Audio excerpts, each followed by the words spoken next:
We tend to think of history as this settled story, right? A collection of facts that are all written in stone. But today, we're not just going to read history, we're going to investigate it. We are opening up some of history's coldest case files, stories that are so strange, so unexplained, they prove the past is still very much an active crime scene. So let's really get into that mindset for a minute. What if history isn't just a simple timeline, but a series of crime scenes where the culprits, and sometimes even the crime itself, are a total mystery? Okay, let's grab our magnifying glasses and dive right into our first case. So, for our first case file, we're headed to the Valley of the Kings in Egypt. The year is 1922, and a British archaeologist is on the verge of a discovery that won't just rewrite the history books. Oh no, it's about to unleash a legend that still terrifies people to this very day. And believe me, things escalated fast. So in 1922, Howard Carter finds the tomb of the boy king Tutankhamun, which had been sealed and untouched for 3,000 years. I mean, this is the discovery of a lifetime. But just a few months later, the guy funding the whole thing, Lord Carnarvon, dies from an infected mosquito bite. And get this, legend says that at the very moment he died, every single light in Cairo went out. A citywide blackout at that exact instant. Wild, right? Well, in the years that followed, a bunch of other people connected to the tomb started dying in weird accidents or from sudden illnesses, just pouring fuel on the fire of this pharaoh's curse. So what do we do with this? Is it really a pharaoh's curse reaching through thousands of years, or just a series of really tragic coincidences? On one hand, you've got the legend. There was supposedly a warning inscription, you have Lord Carnarvon's incredibly dramatic death, and then that whole string of other fatalities. Of course, the media at the time went absolutely nuts with it. But the scientific view tells a different story. Howard Carter, the main guy, the one who actually opened the tomb, he lived for another 17 perfectly healthy years. And some researchers have pointed to a more, well, natural culprit. Toxic mold and bacteria sealed up in that tomb for 3 millennia could have been released, making anyone exposed to it incredibly sick.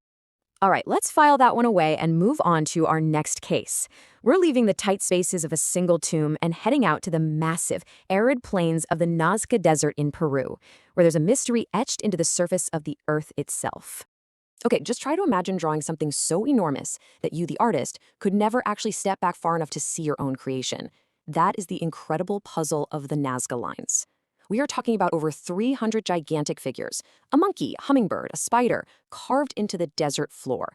They did it by removing the reddish-brown topsoil to show the lighter ground underneath. They're absolutely magnificent, but just utterly baffling. And this, right here, is the question that has had researchers scratching their heads for decades. If the Nazca people who made these things, somewhere between 200 BCE and 600 CE, if they couldn't fly, then who was this massive art gallery for? Why would you create something on a scale that only a bird, or let's be real, something else flying way up high, could ever appreciate? The theories are just as big and sprawling as the designs themselves. Some scholars are pretty convinced it was a giant astronomical calendar with the lines and figures aligning perfectly with stars and solstices. Another really popular theory is that they were ceremonial pathways for religious rituals. Maybe they were prayers for water in a region that's desperately dry. Some even think it's a giant map pointing to underground water. And then there's the theory that just launches this whole mystery into the stratosphere. Were these landing strips, or maybe a giant welcome mat for visitors who were not from around here? For our final case file, we're going deep sea diving. Back in 1901, a group of divers were exploring an ancient Roman shipwreck off the Greek island of Antikythera. They found this corroded lump of bronze that honestly didn't look like much, but it would turn out to be one of the most incredible, technologically advanced objects of the entire ancient world. This thing is what's known as an out-of-place artifact, or an OA part for short. It's basically a term for any object that's found in a place or a time that seems to completely contradict what we thought we knew about the technology of that civilization. And let me tell you, the Antikythera mechanism is the poster child for this idea.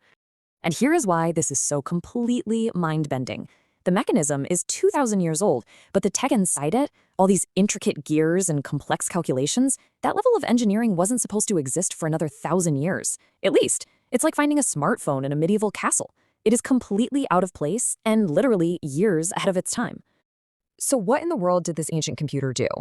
Well, X-rays have shown this crazy complex system of at least 37 interlocking bronze gears. And with it, it could calculate the positions of the sun, the moon, and the planets. It could accurately predict solar and lunar eclipses. And it even tracked the 4-year cycle of the Olympic Games. This was basically an ancient Greek supercomputer. Which raises the million-dollar question. If they had this kind of technology 2,000 years ago, where did it all go? How does knowledge this advanced just vanish? So from a cursed tomb to lines drawn for the gods and a computer that seems to be from the future, All of these cases, they force us to look at history not as some finished book, but as a living document with entire pages just ripped out. So, what does all this mean? Well, these aren't just spooky stories to tell around a campfire or some weird historical footnotes. They are profound, massive gaps in our understanding of the human story. They totally challenge our assumptions about what ancient civilizations were capable of, and they're a huge reminder of just how much of our own past is still a total mystery. And that leaves us with one final, kind of chilling thought. All of these mysteries, the tomb, the lines, the mechanism, they were all found completely by accident, by pure chance.